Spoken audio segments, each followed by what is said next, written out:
it's been a historic election across the country and here in Montana. We'll have team coverage throughout the morning and hear from some of the candidates. But first, let's get right to the results here in Montana. We begin with that high-profile race for a seat in the U.S. Senate. That race racked up more than $170 million in spending. That's more than any other race in Montana history. Incumbent Senator Steve Daines secures a second term after a challenge from Montana Governor Steve Bullock. Daines getting just over 306,000 votes, or about 54%. He previously served one term in the U.S. House before winning the Senate. And Republican Senator Steve Daines' victory is impacting more than just Montana. Our Joe St. George is in Washington with a look at how it's impacted control of the entire United States Senate.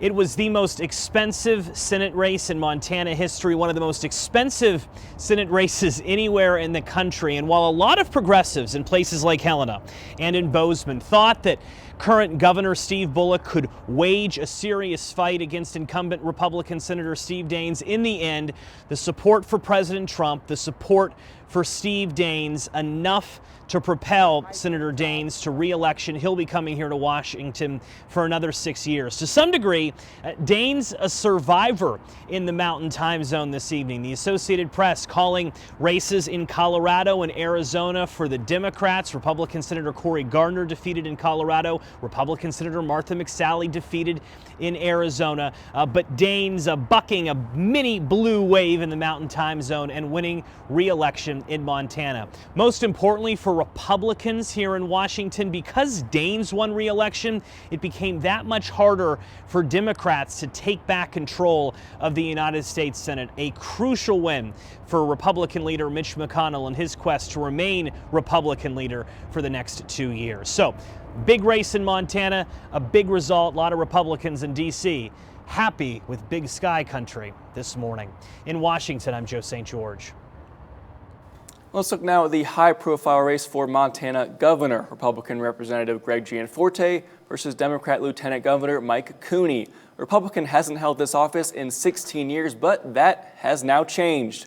Greg Gianforte has defeated Lieutenant Governor Mike Cooney.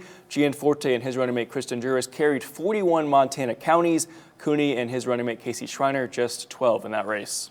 We move now to the race for the state's lone House seat with Democrat Kathleen Williams against Republican Matt Rosendale. Here's a look at those numbers this morning. Rosendale securing that seat with 56% of the vote. The Republican getting 312,000, nearly 313,000 votes. It was up for grabs, this seat, because Greg Gianforte decided to run for governor. And of course, we heard he just won that seat. This was Kathleen Williams' second run for the U.S. House. Let's turn now to MTN Chief Political Reporter Mike Dennison and veteran MTN anchor Jay Cohn as they talk about what this red wave means for the Treasure State. 2020 election coverage here on the Montana Television Network. I'm Jay Cohn, joined by our Chief Political Reporter Mike Dennison. And as the two of us look back on this election night 2020, Mike, not just a red wave in Montana, but a bright red wave. Oh, that's exactly right. We have the statewide races. Republicans have won all of them.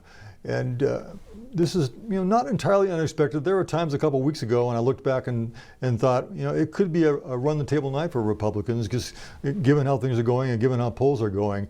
But I think the most surprising thing was how in the Democratic counties like Missoula, Gallatin, and some of these other ones, the Democrats just did not run up the margins that they needed to overcome where they're going to lose in these more Republican rural counties. And in the rural counties, they didn't get beat. They just got beat handily.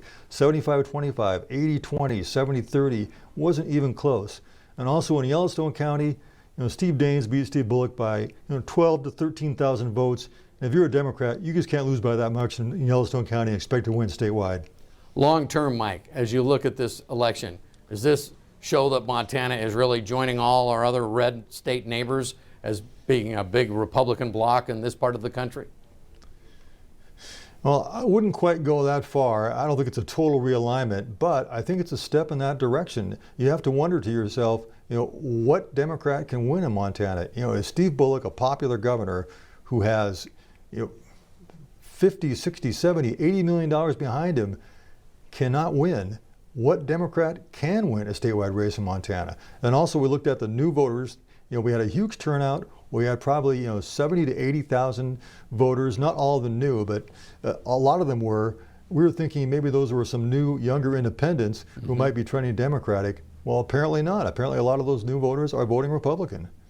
And the other big race in Montana, Congressman Greg Gianforte, now Governor-elect Gianforte, with strong, even more powerful majorities in the state House and Senate than in the past legislature. That's right. So we're going to see Gianforte coming into office, and I think he can legitimately claim that he has a bit of a mandate to carry out some of these conservative policies that a lot of these legislators have been wanting to do. Well, it's an election night we knew was going to be a transformational one, and we'll all remember it well as the night that the Republicans swept the slate in Montana. For Mike Dennison, I'm Jay Cohn here for the Montana Television Network. Let's go back to the morning anchors. All right, Jay and Mike, thank you. Time